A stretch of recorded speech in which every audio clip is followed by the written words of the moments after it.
यह सब एक भीषण युद्धकों से अटी पड़ी थी।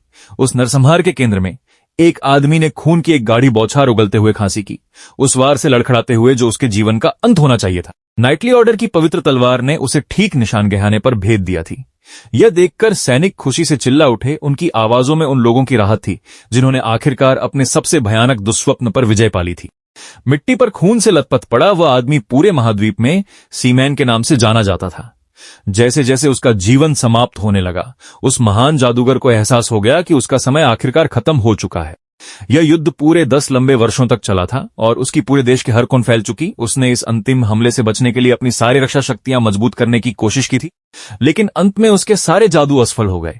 उसने स्वीकार कर लिया कि यही उसकी पूर्ण पराजय थी और इस हार का जिम्मेदार उसके सामने अकेला खड़ा शूरवीर था, बरकेल हेनान। हालांकि शूरवीरों के नेता ने इस विजय का सारा श्रेय खुद नहीं लिया। उसने भारी आवाज में कहा कि यह जीत उसने अकेले हासिल नहीं की, अनभी उसकी तलवार आखिरकार अपने लक्ष्य तक पहुंच सकी। बरकेल ने महान जादूगर से शांति और आम लोगों की भलाई के लिए आत्मसमर्पण करने की विनती की, लेकिन इस विनती ने केवल आशिमोन के क्रोध को और भड़का दिया। उसने टूटी हुई सांसों के साथ चीखते हुए कहा कि वह अपना मुंह बंद रखे। जहर भरी आवाज में उसने शूरवीरों का नरसंहार कर रही थी। तब वे चुपचाप खड़े तमाशा देखते रहे। उस जादूगर की नजर में ये पवित्र योद्धा साधारण जानवरों से भी बदतर थे और उसने अपनी बात का अंत उन्हें एक एक करके दयनीय पाखंडी कहकर किया। अचानक आशिमोन के से बीमार सी हरी आभा निकलने लगी, जबकि उसने खुद को जबरदस्ती खड़ा कर लिया। सैनिक पूरी तरह स्तब्ध रह गए। उनका दिल डर से भर गया कि टूटा हुआ हृदय होने के बावजूद भी उसमें नेक्रोमेंसी का प्रयोग करने की शक्ति बाकी थी। उसके साथियों ने खतरे की चेतावनी देते हुए चिल्लाना शुरू कर दिया, लेकिन बरकेल ने शांत स्वर में उसे यह पागलपन रोकने का आदेश दिया। 2 करोड़ 20 मिलियन लोग केवल इसलिए मारे गए थे ताकि उन्हें फिर से जीवित करके नेक्रोमांसर की सेना की कठपुतलियां बनाया जा सके। और उसने बरकेल का मजाक उड़ाते हुए उसे मूर्ख कहा। फिर बरकेल ने उसकी सबसे गहरी पीड़ा पर वार किया। उसने आरोप लगाया कि यह सब केवल अपने मारे गए लोगों का बदला लेने की उसकी विकृत इच्छा का परिणाम था। नेक्रोमांसर ने उसे सच नहीं है तो उसे गलत साबित करके दिखाए। कुछ क्षणों के लिए बरकेल पूरी तरह शांत हो गया। फिर उसने बताया कि आखिर वह इस युद्ध भूमि तक लड़ते हुए क्यों पहुंचा था। उसने अपने दुश्मन की आंखों में अटूट दृढ़ संकल्प के साथ देखा, जबकि उसकी तलवार तेज दिव्य प्रकाश से चमकने लगी।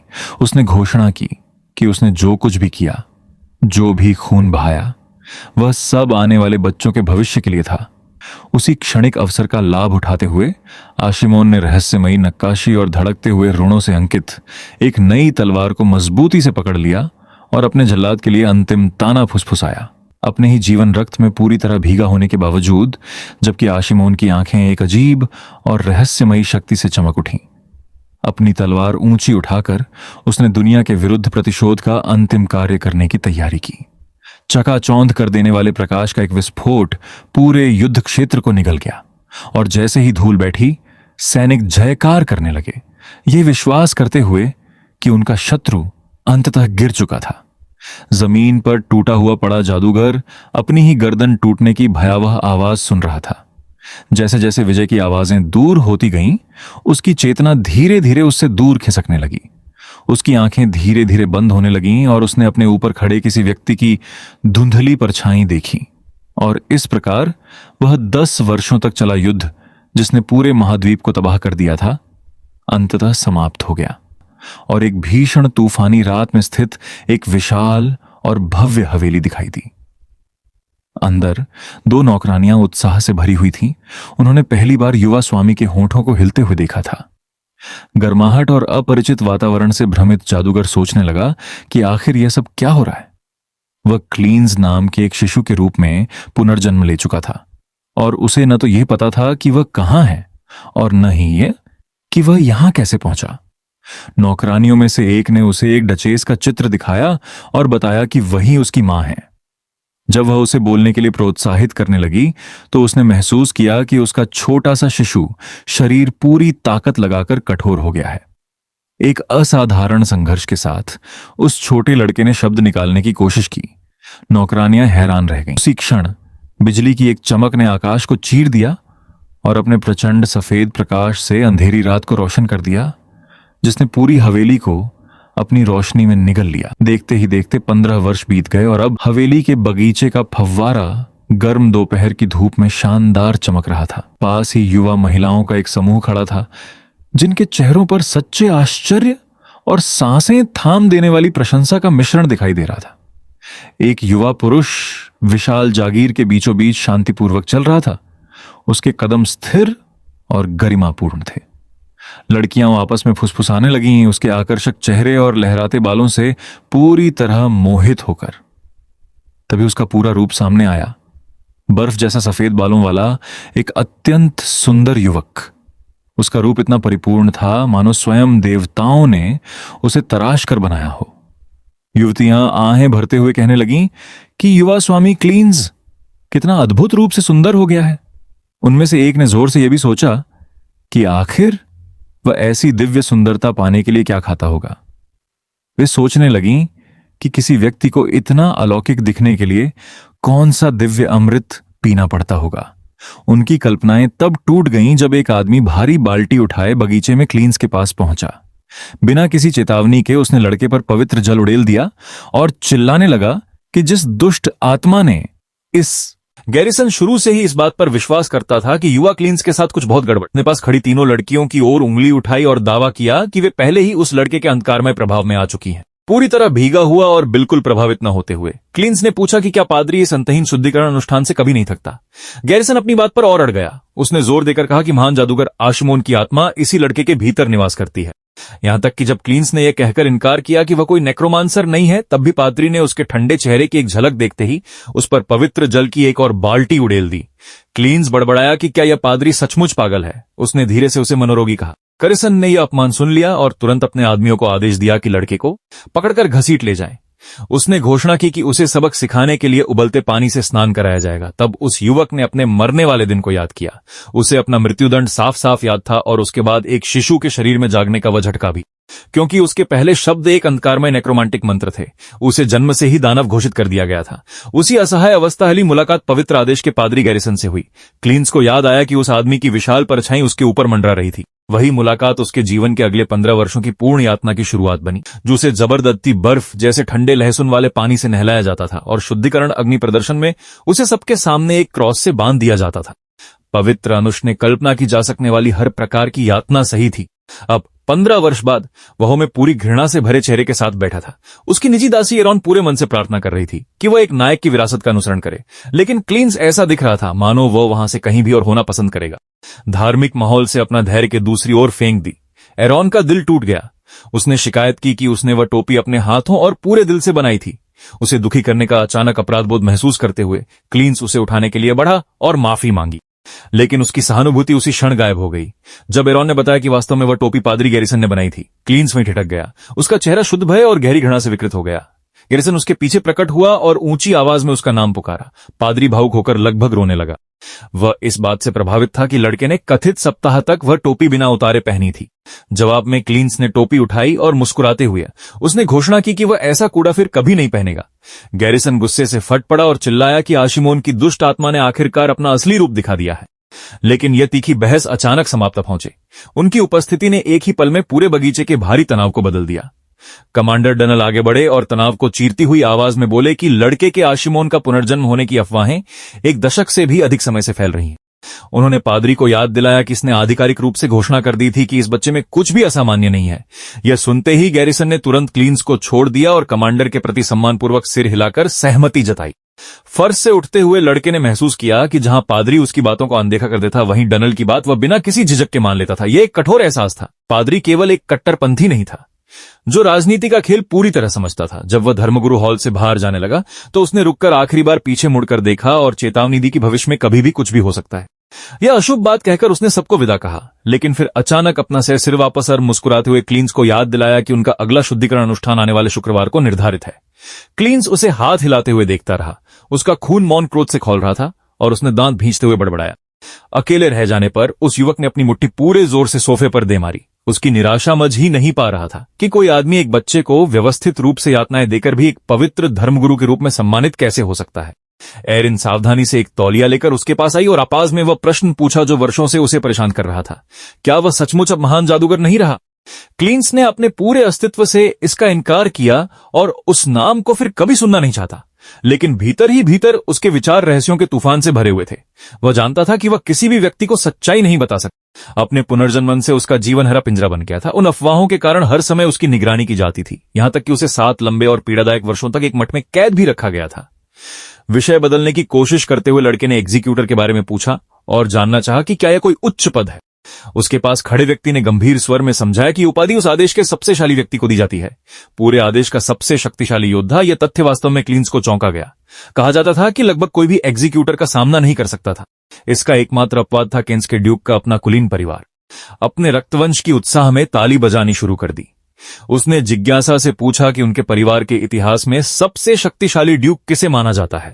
उस व्यक्ति ने बताया कि यद्यपि 7वें ड्यूक अत्यंत शक्तिशाली थे, फिर भी पहला ड्यूक की शक्ति का सर्वोच्च शिखर बना हुआ था। यह सुनकर क्लींस चौंक गया। उसने सोचा था कि वर्तमान पीढ़ी शक्ति की पराकाष्ठा तक पहुंच चुकी होगी, लेकिन वह व्यक्ति अपनी बात पर अड़िग रहा कि संस्थापक का कोई मुकाबला नहीं था। लड़के की गहरी रुचि देखकर उस व्यक्ति ने केवल उसे प्रसन्न करने के लिए युवा स्वामी की बात से सहमति जता दी। एरॉन ने देखा कि क्लींस की नजर ग्रैंड हॉल की दीवार पर टंगे एक विशेष चित्र पर टिक गई थी। कमांडर डंकल ने इस पूरे घटनाक्रम की विडंबना के बारे में सोचा, यह सोचते हुए कि कोई भी भाग्य के ऐसे मोड़ की कभी कल्पना नहीं कर सकता था। पहले ड्यूक द्वारा उनके परिवार की स्थापना किए हुए 200 वर्ष बीत चुके थे, और जैसे ही क्लींस अपने पूर्वजों की चित्रशाला को देखता रहा, वह अब भी अपने नए जीवन की इस बेतुकी सच्चाई को स्वीकार नहीं कर पा रहा था। उसने अपने से पहले आने वाले पुरुषों के चित्रों को एक एक करके देखा। अंततः उसकी नजर पहले ड्यूक पर जाकर ठहर गई। पूरे वंश का सबसे शक्तिशाली व्यक्ति सुनहरे फ्रेम में साथ उसकी ओर देख रहा था। वह हेनन परिवार का पहला ड्यूक स्वयं बर्केल हेनन था। नेक्रोमांसर आशिमोन का केवल पुनर्जन्म नहीं हुआ था, उसका पुनर्जन्म उसी व्यक्ति के प्रत्यक्ष वंशज के रूप में हुआ था जिसने उसे मारा था। उसकी अपनी मृत्यु की चीख की गूंज अब भी उसके कानों में गूंज रही थी। उसने अपनी अंतिम सांस के साथ अपने प्रतिद्वंद्वी का नाम थूकते हुए लिया था। उसे बर्केल के शब्दों का भार याद आया, वह पागल कर देने वाली महान घोषणा कि यह सारा नरसंहार केवल बच्चों के भविष्य के लिए था। उस दुष्ट नेक्रोमांसर पराजित और टूटा हुआ बर्फ से ढकी जमी हुई धरती की ओर गिर पड़ा। अचानक वह युवा लड़का अपने छाती तेजी से उठ गिर रही थी, जबकि वह अपने आलीशान कक्ष के मुलायम गद्दे पर अपनी सांसों को नियंत्रित करने की कोशिश कर रहा था। उसने अपने पिछले जीवन के बार बार आने वाले इस दुस्वप्न को कोसा, जिसने पहले वह दुष्टता का ऐसा महाबली था, लेकिन अंत में एक नायक के हाथों पराजित होकर 200 वर्ष बाद फिर से इस दुनिया में लौट आया। अपने बर्फ जैसे सफेद बालों में हाथ फेरते हुए वह खुद से बड़बड़ाया और अपने पुराने राक्षसी स्वरूप के बीच सामंजस्य नहीं बिठा पा रहा था। तभी कमरे की भारी खामोशी दरवाजे से आई एक ठंडी आवाज ने तोड़ दी, जो व्यंग्य से कह रही थी कि युवा स्वामी फिर से नींद में बातें कर रहे थे। दरवाजे पर खड़ा पादरी गैरिसन एक रहस्यमय और भयावह मुस्कान के साथ उसके उन सपनों के बारे में पूछ लगा। क्लीमेंस ने जल्दी से साधारण थकान का बहाना बनाने की कोशिश की। इससे पहले कि वह संभल पाता, उसकी लाल बालों वाली दासी एरॉन अत्यधिक घबराहट की अवस्था में कमरे में दौड़ती हुई आई।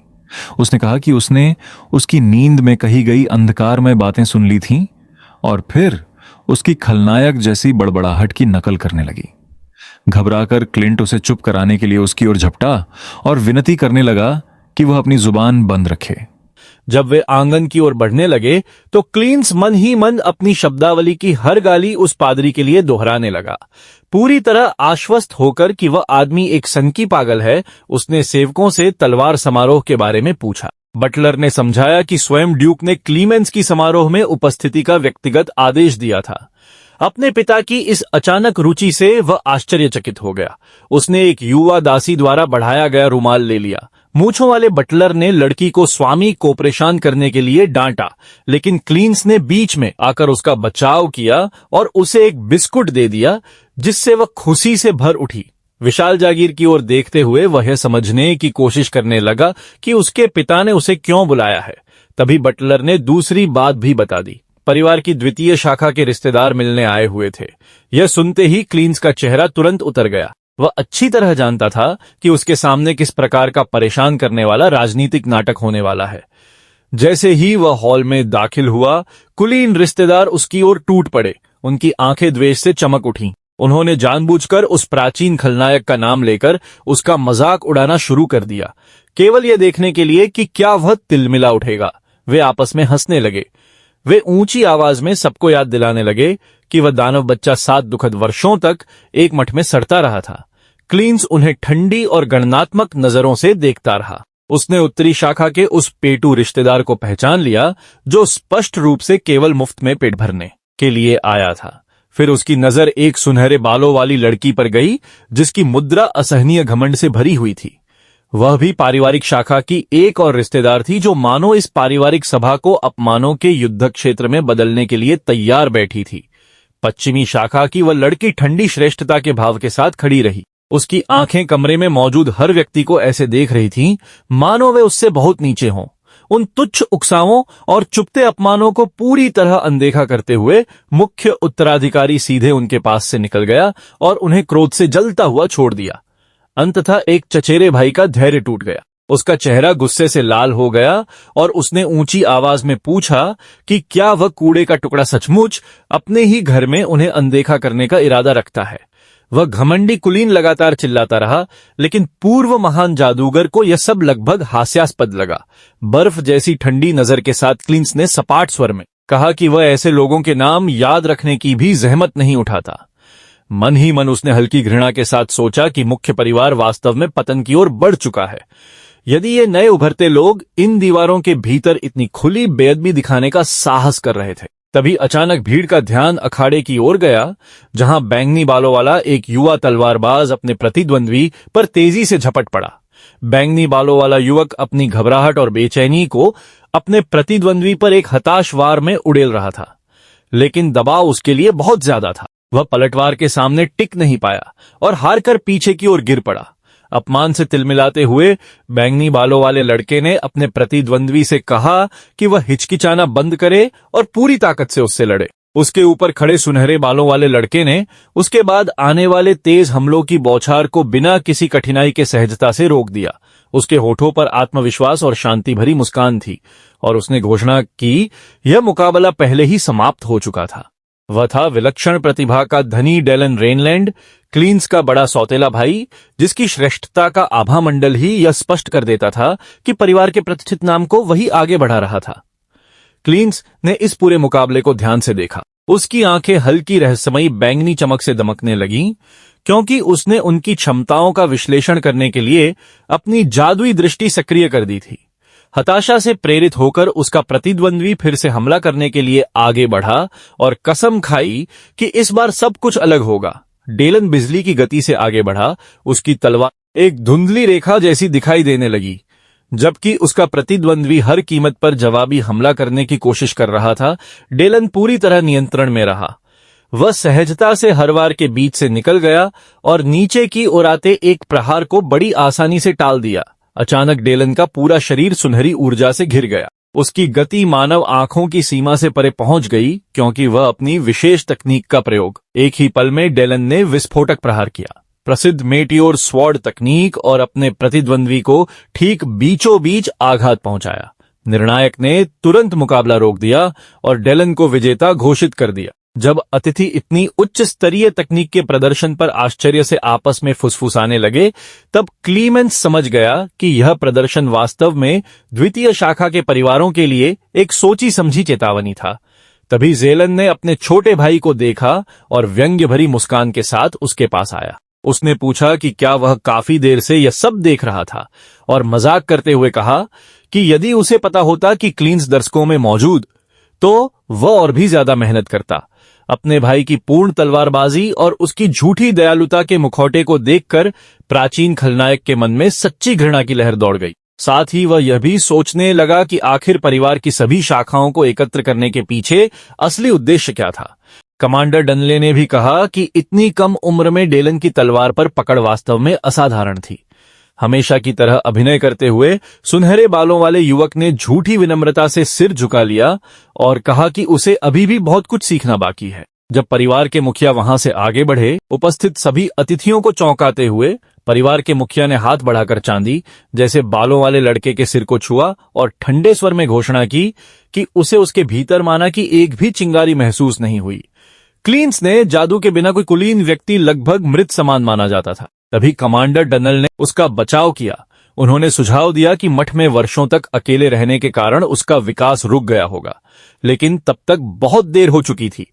भीड़ धीरे धीरे जहरीली फुसफुसाहटों से भर गई। लोग उच्च उत्तराधिकारी के बारे में बातें करने लगे, जिसके पास बिल्कुल भी माना नहीं था। वे कहने लगे कि यदि मुख्य परिवार की स्थिति इतनी दयनीय हो गई है, तो अब समय आ गया है कि पारिवारिक शाखाएं सत्ता अपने हाथ में ले लें। लंबे गलियारों से गुजरते हुए क्लीमेंस ने खुद से कहा कि वह अपने ऊपर किए गए अपमान सह सकता है, लेकिन तभी उसे बरकेल के वे प्रसिद्ध शब्द याद आ गए भविष्य की रक्षा करने के बारे में। उसने अपनी मुट्ठियां इतनी जोर से भींच लीं कि उसकी उंगलियों के जोड़ सफेद पड़ गए। उसके भीतर क्रोध की एक विशाल लहर उमड़ पड़ी। पूर्व महान जादूगर को यह एक कड़वी विडंबना लगी कि उसने अपनी जान ऐसे व्यक्ति के हाथों गंवाई थी जिसकी वंशावली अब ऐसे दयनीय लोगों में बदल चुकी थी। जैसे ही इतिथि जाने लगे उनका उपहास बंद नहीं हुआ। शाखा परिवार का बैंगनी बालों वाला युवक जाल्टन क्लीन्स का रास्ता रोककर खड़ा हो गया और उसका मजाक उड़ाने लगा। उसने पूछा कि कोई उच्च कुल का उत्तराधिकारी इतना अयोग्य कैसे हो सकता है कि उसे तलवार चलाना तक नहीं आता। वह बीच में टांग अड़ाने वाला लगातार बोलता रहा और लड़के को हैनलैंड परिवार के नाम पर कलंक कहने लगा। बाहर से पूरी तरह शांत रहते हुए क्लीन्स ने डाल्टन की ओर देखा और उसे ठीक वैसा ही पाया जैसा वह वास्तव में था। बिना किसी प्रतिभा का, हर बात में दखल देने वाला और पूरी तरह बेकार व्यक्ति। जब डाल्टन गुस्से में अपनी मुट्ठियां उठाने लगा तब क्लीन्स ने सहजता से उसे भोला और बेहद मूर्ख कह दिया। इस अपमान से तिलमिलाकर डाल्टन ने जोर से जमीन पर पैर पटका और हमला करने की तैयारी की, लेकिन एक पल में ही युवा उत्तराधिकारी ने तेजी से उसकी टांगों के नीचे से वार किया, जिससे डाल्टन जोर से मुंह के बल कठोर पत्थर की फर्श पर जा गिरा। उसकी नाक से खून बहने लगा और वह स्तब्ध पड़ा रहा, जबकि क्लीन्स ठंडे स्वर में उसे सलाह दे रहा था कि अपनी निराशा का गुस्सा दूसरों पर मत उतारो। हताश और अपमानित डाल्टन ने आखिरी बार एक नीच वार किया और चांदी जैसे बालों वाले लड़के को मां विहीन हरामी कह दिया। यह शब्द सुनते ही क्लीन्स ने अपना सिर घुमाया। उसकी आंखें एक भयावह शिकारी जैसी चमक से जल उठीं। शुद्ध क्रोध की चमक उसकी आंखों में जल उठी। उस राक्षसी अभिव्यक्ति को देखकर कायर डर से जड़ हो गया। उसका चेहरा पीला पड़ गया और वह सच्चे भय से ठंडे पसीने में भीग गया। कांपते हुए लड़के को घूरते हुए पूर्व खलनायक ने सोचा कि इस परिवार की असली सड़न डाल्टन जैसे लोगों की घृणित श्रेष्ठता की भावना थी। उसके गंभीर विचारों को कमांडर के आगमन ने तोड़ दिया। उनकी गूंजती हुई आवाज पूरे गलियारे में फैल गई और उन्होंने घायल डाल्टन को यह दयनीय तमाशा तुरंत बंद करने का आदेश दिया। लोहे जैसी अडिग मुद्रा में खड़े उस शूरवीर ने स्पष्ट कर दिया कि अब उसके रहते ऐसी खुली बेअदबी बिल्कुल भी सहन नहीं की जाएगी। डाल्टन ने बेबस क्रोध में अपने दांत पीस लिए। उसमें कमांडर त्रय ऐसे व्यक्ति से बहस करने का साहस नहीं था। पीछे हटते हुए उसने आखिरी बार व्यंग्य से कहा कि क्लीन्स को इतना शक्तिशाली अंगरक्षक मिलने के लिए आभारी होना चाहिए। वह हारा हुआ व्यक्ति अजीब ढंग से उछलते कूदते हुए वहां से भाग गया और कमांडर उलझन में उसे जाते हुए देखते रहे। उनका हाथ मजबूती से अपनी तलवार की मूठ पर टिका हुआ था। शूरवीर ने क्लीमेंस को आश्वासन दिया कि अब यह क्षेत्र पूरी तरह सुरक्षित है। चांदी जैसे बालों वाला लड़का अपने अधीनस्थ को दूर और रहस्यमयी भाव से देखता रहा। फिर उसने चुप्पी तोड़ी। उसी रात दोनों एक घने अंधेरे जंगल के भीतर गहराई तक चले गए, जहां जमीन घने घूमते हुए कोहरे से ढकी हुई थी। कुछ दूर रुककर महान योद्धा ने एक भारी ठंडी इस्पात की तलवार सीधे लड़के के हाथ में दे दी। कमांडर ने पूछा कि इतनी रात में युवा स्वामी को हथियार की आवश्यकता क्यों है। क्लीन्स चुप रहा। उसने तलवार की मूठ कसकर पकड़ी और उसी युद्ध मुद्रा में खड़ा हो गया जैसी उसने अपने भाई की देखी थी। यह देखकर पहरेदार ने सोचा कि अब हवेली लौटने का समय आ गया है। उसने अनुमान लगाया कि लड़का शायद तलवारबाज बनने के एक निराशाजनक सपने से चिपका हुआ है। उसके मन में उसके लिए दया की भावना उमड़ आई। वह जानता था कि बिना माना की एक भी बूंद के दुनिया की सारी मेहनत व्यर्थ थी। जादुई शक्ति के बिना कोई भी व्यक्ति कभी साम्राज्य का शूरवीर बनने की आशा नहीं कर सकता था। इन विचारों से अनजान लड़के ने नम हवा को चीरते हुए तलवार चलानी शुरू कर दी। अपने परिवार की गुप्त युद्ध कला का उपयोग न कर पाने की कथित असमर्थता के बावजूद उसका पूरा ध्यान केवल अपने प्रशिक्षण पर था। अपनी आंखें बंद करके पूर्व महान जादूगर ने अखाड़े की यादों को क्रिस्टल जैसी स्पष्टता के साथ अपने मन में जीवित कर लिया। उसने वही अद्भुत कदमों की चाल दोहरानी शुरू की जो उसने उसकी चमकती हुई आंख के चारों ओर बैंगनी चिंगारियां तेजी से फुफकारने और चटकने लगीं। वातावरण में आए इस हिंसक परिवर्तन को महसूस करते ही कमांडर तुरंत पलटे। उनका सांस गले में अटक गया। वह वहीं स्तब्ध खड़े रह गए, क्योंकि जिस लड़के को वह अब तक बोझ समझते थे उससे निकलती अपार शक्ति की आभा को वह समझ ही नहीं पा रहे थे। अगले ही क्षण हवा के भीतर से खुरदुरी बैंगनी ऊर्जा का एक विशाल प्रहार एक विशाल चट्टान की ओर जा निकला। लेकिन ठीक उसी समय जब शक्ति अपने चरम पर पहुंची, एक तीव्र प्रकाश लड़के की पुतली को चीरता हुआ गुजरा और उसकी अपार शक्ति के प्रवाह को बाधित कर दिया। छायामयी आभा टूटकर कांच की तरह ठंडी रात की हवा में बिखर गई। फिर भी वह विशाल चट्टान बिल्कुल साफ दो हिस्सों में कट गई। कटे हुए भाग की चिकनी सतह हल्की चमक रही थी। कमांडर पूरी तरह निशब्द रह गए। विनाश का वह दृश्य देखते हुए उनकी वास्तविकता मानो बिखर गई। क्लींस धीरे धीरे मुड़ा।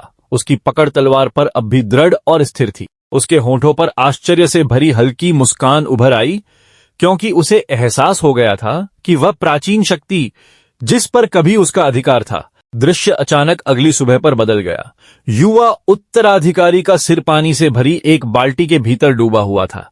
कमांडर उसके ऊपर खड़े थे और सहज स्वर में कह रहे थे कि अब लड़का 1 मिनट से भी अधिक समय तक अपनी सांस रोक सकता है। जैसे ही क्लींस ने अपना सिर पानी से बाहर निकाला, वह तेज तेज सांस लेने लगा। उसे कमांडर के उन सूखे मजाकों को सहना पड़ा जो उसके तथाकथित एक्वेरियम अनुष्ठानों के बारे में थे। उसने पहरेदार पर चिल्लाया, लेकिन उसके जवाब में वह केवल हंस पड़ा। फिर भी शूरवीर की आंखें गंभीर हो गईं जब उसने स्वीकार किया कि कुछ समय पहले उसने युवा स्वामी के कमरे से एक स्पष्ट रूप से भयावह ऊर्जा निकलती हुई महसूस की थी। जब दासी चांदी जैसे बालों वाले लड़के के भीगे हुए बाल सुखाने लगी, तभी एक सेवक औपचारिक अंदाज में एक मुहरबंद लिफाफा लेकर आया। संदेशवाहक ने बताया कि डॉल्टन ने व्यक्तिगत निमंत्रण भेजा है। क्लींस कुछ क्षणों के लिए नाम ही भूल गया। तब सेवक ने उसे याद दिलाया कि डॉल्टन उसे माफी देने की इच्छा रखता था। पूर्व महान जादूगर को वह दयनीय मुक्का याद आ गया जो उस लड़के ने चलाने की कोशिश की थी, और वह तुरंत उपहास से हंस पड़ा। वह अच्छी तरह जानता था कि ऐसा मूर्ख क्षमा मांगने नहीं आया होगा। उसने चर्मपत्र को मजबूती से पकड़ चांदी जैसे बालों वाले जैसे ही उसकी नजर दीवार के सहारे टिकी तलवार पर पड़ी, उसे एहसास हुआ कि अपने भाई की हर हरकत को जुनून की हद तक देखते रहने से उसके भीतर एक भयावह नई प्रतिभा जाग चुकी थी। वह किसी भिक्षमता को केवल एक बार देखकर पूरी तरह नकल कर सकता था। करने चले गए। उन्होंने जोर देकर कहा कि लड़के की सुरक्षा सुनिश्चित करने के लिए वह स्वयं उसके साथ जाएंगे। उन्होंने संदेह भरी नजर से क्लींस को देखा और पूछा कि इस बार युवा स्वामी आखिर किस तरह की योजना बना रहा है। गंभीर चेहरे के साथ चांदी जैसे बालों वाले लड़के ने पहरेदार को उनकी पिछली बातचीत याद दिलाई, जिसमें उसकी शक्ति में आए परिवर्तनों की चर्चा हुई थी। शूरवीर ने उत्तर दिया कि किसी कारण आज उसे वातावरण में गुजरते पेड़ों को देखता रहा। वह उन प्राचीन जंगलों को दूर की निगाहों से निहार रहा था और सोच रहा था कि 2 सदियों में दुनिया कितनी बदल चुकी है। उसे याद आया कि 200 वर्ष पहले यही स्थान बिल्कुल अलग दिखाई देता था। जो भूमि अब हरी भरी और जीवन से भरपूर थी, वह कभी वीरान पड़ी रहती थी, भारी बर्फ और मृतकों की ठंडी छाया से ढकी हुई। तभी एक पहरेदार ने रथ का दरवाजा खोला और घोषणा की कि वे कोरवेल परिवार की विशाल जागीर पर पहुंच चुके हैं। भीतर बेचारी छोटी एरॉन का चेहरा हरा पड़ गया। उसने अपना पेट पकड़ लिया क्योंकि उसे सफर की उल्टी जैसा महसूस होने लगा। बड़ी विशाल हवेली की ओर देखा। उसे आश्चर्य हुआ कि यह महल उसकी अपनी ड्यूकल हवेली से भी अधिक भव्य दिखाई दे रहा था। उसने सूखे व्यंग्य के साथ कहा कि केवल बच्चों की शिकार प्रतियोगिता के लिए मेजबानों के पास निश्चित ही जलाने के लिए बेहिसाब धन था। तभी एक परिचित चुपती हुई आवाज ने मैदान के दूसरी ओर से उसका नाम पुकारा। डाल्टन शिकार के दुबले पतले हांफते हुए कुत्तों के झुंड के साथ उसकी ओर आया और व्यंग्य से पूछा कि चांदी जैसे बालों वाला यह कूड़ा आखिर किस चीज को घूर रहा है। उसने खुलेआम डिंग मारी कि इस हवेली की सारी ऐश्वर्यपूर्ण व्यवस्था क्लींस के अपने परिवार से निकाली गई दौलत से बनाई गई। उसने भूखे और हिंसक शिकारी कुत्तों के झुंड को जंगल में छोड़ दिया। उसने बताया कि उसने पूरे पहाड़ पर जगह जगह चारा छिपा रखा है ताकि जंगली जानवर वहां खिंचे चले आएं। उसने घमंड से कहा कि भूखे कुत्ते की सूंघने की शक्ति इंसान से 1 लाख गुना अधिक होती है। जैसे ही शिकारी कुत्ते झाड़ियों की ओर दौड़े, डाल्टन ने अपना धनुष उठा लिया। एक कुत्ता अपने जबड़े फैलाए आदिम भूख से प्रेरित होकर पूरी गति से चारे की ओर भागा, लेकिन जैसे ही वह वहां पहुंचा, डाल्टन के तीरों ने उसे वहीं ढेर कर दिया।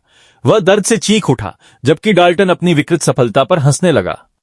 इस निरर्थक हिंसा को देखकर छोटी एरॉन अपने स्वामी की इज्जत बचाने के लिए आगे बढ़ी, लेकिन डाल्टन ने उसे केवल वही लड़की समझा जिसे क्लींस हमेशा अपने साथ घुमाता रहता था। उसने मानो उसके सिर पर हाथ फेरने के लिए हाथ बढ़ाया, लेकिन अगले ही पल उसके चेहरे पर अचानक उसने एरॉन की बांह इतनी जोर से पकड़ ली कि वहां निशान पड़ गए और उसे अपनी ओर खींच लिया। इससे पहले कि वह कुछ और करता, क्लींस का हाथ लोहे की पकड़ की तरह डाल्टन की कलाई पर जकड़ गया। उसकी आंखें ठंडी शिकारी क्रोध से चमक उठीं। उसने चेतावनी दी कि यदि उसने तुरंत एरॉन को नहीं छोड़ा तो वह वहीं उसकी बांह तोड़ देगा। उसकी पकड़ की असली ताकत से चौंक कर डाल्टन ने घबराकर क्लींस के चेहरे पर मुक्का चलाने की कोशिश की, लेकिन युवा उत्तराधिकारी ने केवल अपना सिर फुर्ती से एक ओर झुकाकर उस वार को बिना किसी प्रयास के टाल दिया।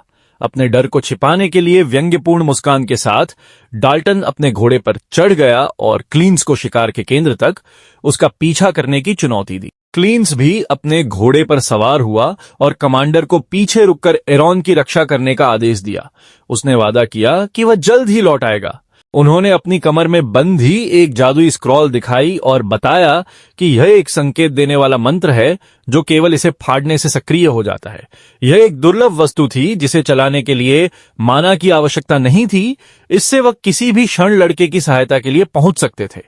क्लींस ने दृढ़ता से सिर हिलाया। वह जानता था कि डाल्टन का पिता एक बेहद संदिग्ध व्यक्ति है और यदि वह उसे गहरे जंगल में ले जाने की कोशिश कर रहा है तो यह केवल साधारण शिकार का खेल नहीं बल्कि किसी कहीं अधिक अंधेरी योजना का हिस्सा होगा।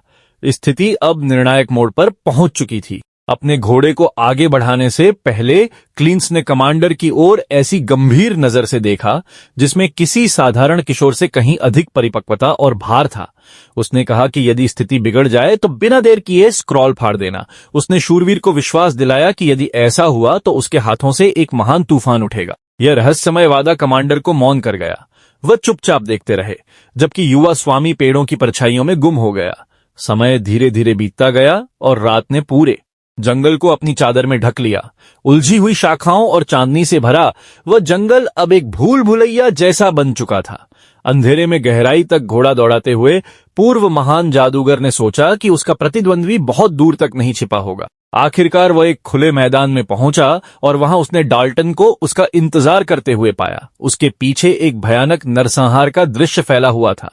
मारे गए जानवरों से घिरे उस बैंगनी बालों वाले लड़के ने व्यंग्य से मुस्कुराते हुए पूछा कि महान उत्तराधिकारी को उसे ढूंढने में इतनी देर क्यों लग गई। क्लींस धीरे धीरे अपने घोड़े से उतरा और उसकी आंखें पूरे दृश्य का सावधानी से निरीक्षण करने लगीं।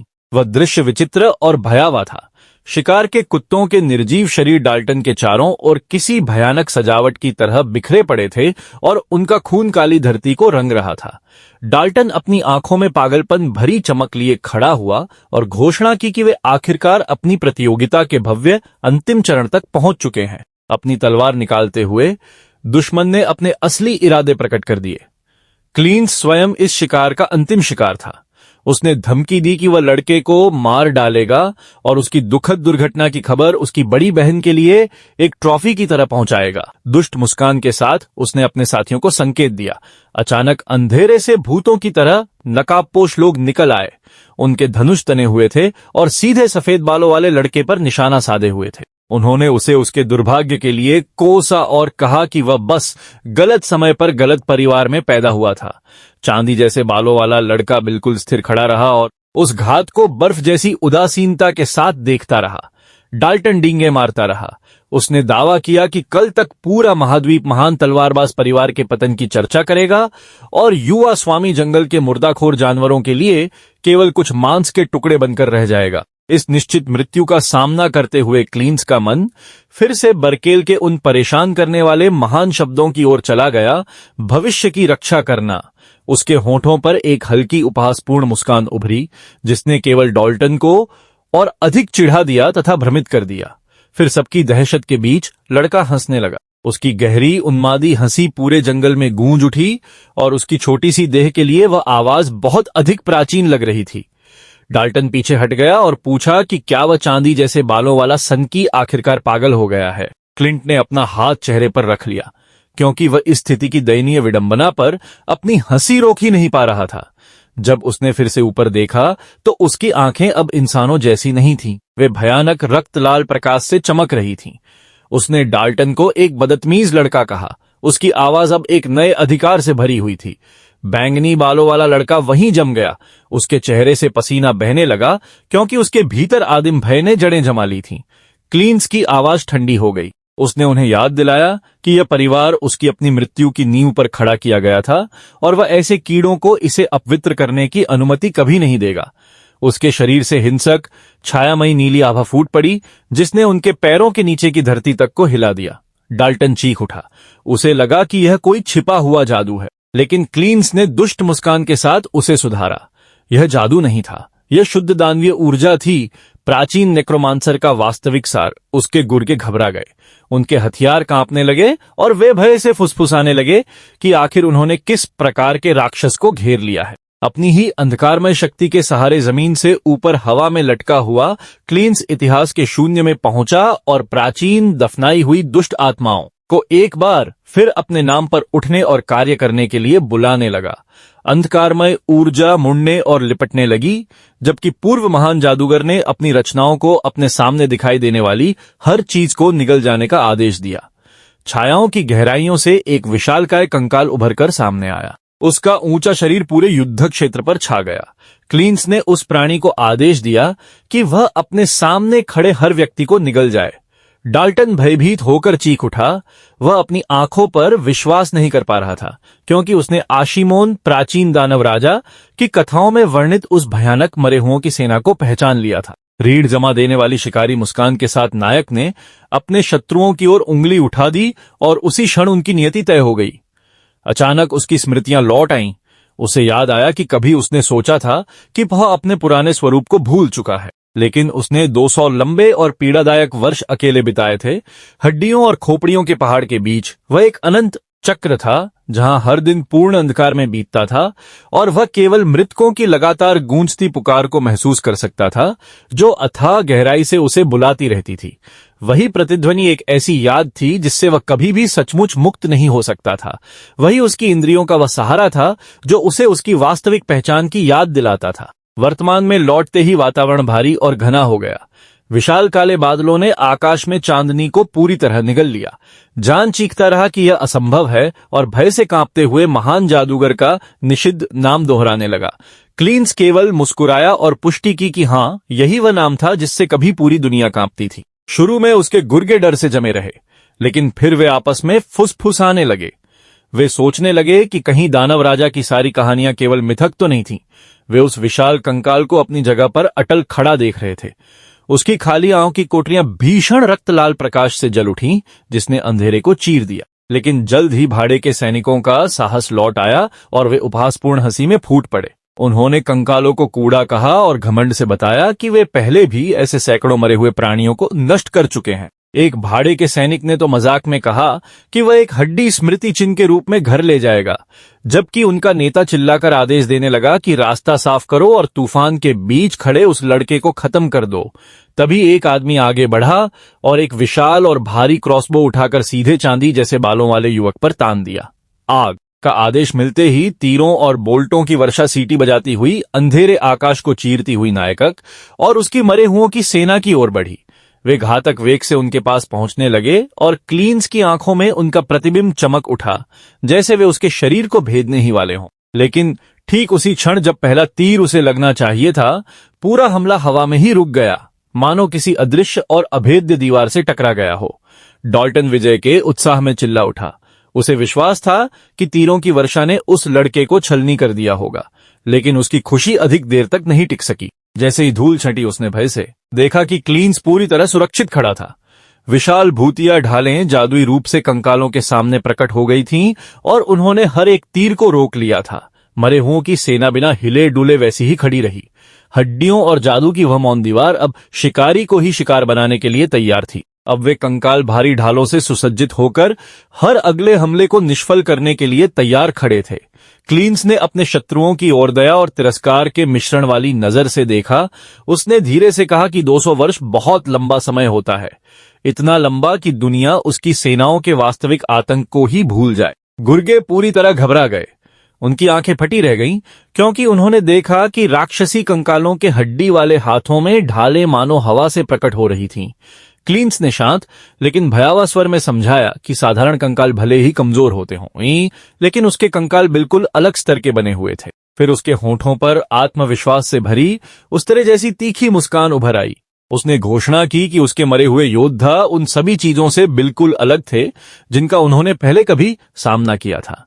यह खुलासा और उसके साथ लड़के का पूर्ण आत्मसंयम डाल्टन को और भी गहरे लकवाग्रस्त भय में धकेल गया। फिर क्लींस ने अपनी पहली टुकड़ी को ठंडा आदेश दिया, उनकी पंक्ति तोड़ दो, आगे बढ़ो। उसने शपथ ली कि जो लोग उत्तर के भविष्य का मजाक उड़ाने का साहस करते हैं उन्हें वह अपने ही हाथों से कुचल देगा, और इन अंतिम शब्दों के साथ उसने अपनी सेना को अपार शक्ति के साथ आगे बढ़ा दिया। विशाल कंकाल उस खुले मैदान में अपनी हड्डियों से बनी देह के विपरीत अविश्वसनीय गति से दौड़ पड़े। उनकी गति ने भाड़े के सैनिकों को पूरी तरह चौंका दिया। दुश्मन हाँफ उठे यह सोचकर कि हड्डियों के निर्जीव ढेर इतनी शिकारी फुर्ती से कैसे चल सकते हैं। एक मौन हड्डियां जमा देने वाली युद्ध गर्जना के साथ, जिसकी गूंज जीवित लोगों के मन में सुनाई दे रही थी, मरे हुओं की सेना युद्ध में कूद पड़ी। भाड़े के सैनिकों का नेता अपने आदमियों पर चिल्लाया कि वे पंक्ति बनाए रखें और घबराहट पर काबू पाएं, लेकिन उसके आदेश हिंसा की गर्जना में दब गए। उसके एक अधीनस्थ पर एक कंकाल ने क्रूर प्रहार किया और उसका शरीर टूटता हुआ दूर जा गिरा। अब वास्तविक नरसंहार शुरू हो चुका था। जंगल मरते हुए लोगों की चीखों और हड्डियों की तालबद्ध खड़खड़ाहट से भर गया। जाल्टन भयभीत होकर देखता रहा कि युद्धभूमि उसकी अपनी बनाई हुई कत्लगाह में बदल चुकी थी। बिना एक पल गंवाए युवा जादूगर ने अपनी दूसरी टुकड़ी क्रॉस ओमेन को आदेश दिया कि वे पूरे क्षेत्र में फैल जाएं और आसपास के टेढ़े मेढ़े पेड़ों की ऊंची शाखाओं पर छिपे हुए सभी बचे हुए लोगों का सफाया कर दें। कंकाल धनुर्धर अपनी जगह पर आ गए और उनकी खाली आंखों की कोटरियां अप्राकृतिक सटीकता के साथ अपने लक्ष्य पर टिक गईं। बचे हुए भाड़े के सैनिकों का खून जम गया जब उन्हें एहसास हुआ कि मरे हुए योद्धाओं के पास दूर से हमला करने की क्षमता भी थी। पूर्व महान जादूगर ने सूखे और सीधे स्वर में आदेश दिया, बिना दया के तीर चलाओ। घातक तीरों की बौछार अंधेरी हवा को चीरती हुई अविश्वसनीय गति से निकली। भाड़े के सैनिक वहीं के वहीं ढेर हो गए। तीरों की ताकत ने उन्हें जमीन में गाड़ दिया और वे दर्द से चीख उठे। उनमें से एक विशेष रूप से शक्तिशाली नेता ने कंकाल के भारी वार को अपनी तलवार से रोकने की कोशिश की। अपनी हताशा में वह चिल्लाया कि यह असंभव है। कोई साधारण नेक्रोमांसर इतनी संगठित शक्ति को नियंत्रित नहीं कर सकता। उसे समझ आ गया कि यदि युद्ध इसी तरह चलता रहा तो उनमें से हर एक पूरी तरह नष्ट हो जाएगा। जाल्टन ने अपनी दुनिया को बिखरते हुए देखा और अपने आदमियों को पुकार कर आदेश देने लगा, लेकिन उसकी आवाज नरसंहार के शोर में खो गई।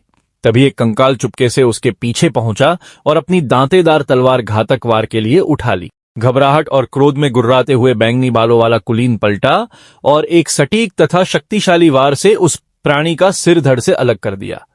एक पल के लिए उसने खुशी मनाई, क्योंकि उसे लगा कि उसने इन राक्षसों की कमजोरी खोज ली है, उनकी खोपड़ी। लेकिन उसकी विजय तुरंत राख बन गई, क्योंकि सिर कटने के बाद भी कंकाल का शरीर नहीं गिरा, बल्कि वह आगे बढ़ता रहा और उसी निर्दयता से अपने हथियार से उस पर पलटवार कर दिया। सुल्तान भय से पीछे हट गया। उसे समझ आ गया कि जीवन और मृत्यु के वे नियम जिन्हें वह जानता था, महान जादूगर की कठपुतलियों पर लागू ही नहीं होते। खलनायक पूर्ण अविश्वास में जड़ हो गया। उसका मन चीख रहा था कि एक साधारण कंकाल अपनी खोपड़ी के बिना कभी कार्य नहीं कर सकता। नायक ने धीमी उपहासपूर्ण मुस्कान के साथ उसे याद दिलाया कि उसे पहले ही चेतावनी दी जा चुकी थी। सिरविहीन राक्षस फिर से खड़ा हुआ, शांतिपूर्वक झुककर अपनी ही खोपड़ी जमीन से उठाई और ऐसे अपनी गर्दन पर लगा ली, मानो कवच का कोई हिस्सा ठीक कर रहा हो। क्लींस ने समझाया कि यही अडिग दृढ़ता वह मुख्य कारण थी जिसकी वजह से वह अपने पिछले जीवन में पूरे महाद्वीप पर विजय प्राप्त कर सका था, उस प्राणी को अपने ही हाथों से स्वयं को ठीक करते देख। डाल्टन के भीतर आदिम भय पूरी तरह छा गया। पूर्व महान जादूगर ने अंधकारमय सत्य प्रकट किया। शुद्ध दानवीय ऊर्जा से बुलाए गए आत्मिक योद्धा नश्वर घावों के नियमों का पालन नहीं करते वे इतनी आसानी से। तो दोस्तों, इसी के साथ इस एपिसोड को यहीं समाप्त करते हैं। यह मेरे YouTube चैनल पर दूसरी एक्सप्लेन वीडियो है। पिछली वीडियो पर उतना अच्छा रिस्पॉन्स नहीं मिला था, इसलिए थोड़ा मन नहीं हो रहा था, लेकिन कोई बात नहीं, हम लगातार कोशिश करते रहेंगे। क्या पता कभी कोई वीडियो वायरल हो जाए। अगर आपको यह वीडियो पसंद आई हो तो इसे लाइक करें और चैनल को सब्सक्राइब भी जरूर करें। इससे मुझे आगे और बेहतर वीडियो बनाने की प्रेरणा मिलेगी। आप मेरे चैनल पर जाकर मेरी एक और वीडियो भी देख सकते हैं।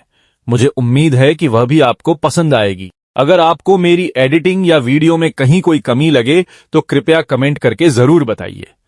आपकी राय मेरे लिए बहुत महत्वपूर्ण है, क्योंकि बेहतर बनना ही आगे बढ़ने का रास्ता है। अगर इस वीडियो को अच्छा रिस्पॉन्स मिला तो इसका अगला पार्ट मैं बहुत जल्द लेकर आऊंगा। तो दोस्तों, इसी के साथ अब आपसे विदा लेता हूं। मिलते हैं एक नई और शानदार वीडियो के साथ। धन्यवाद। जय हिंद।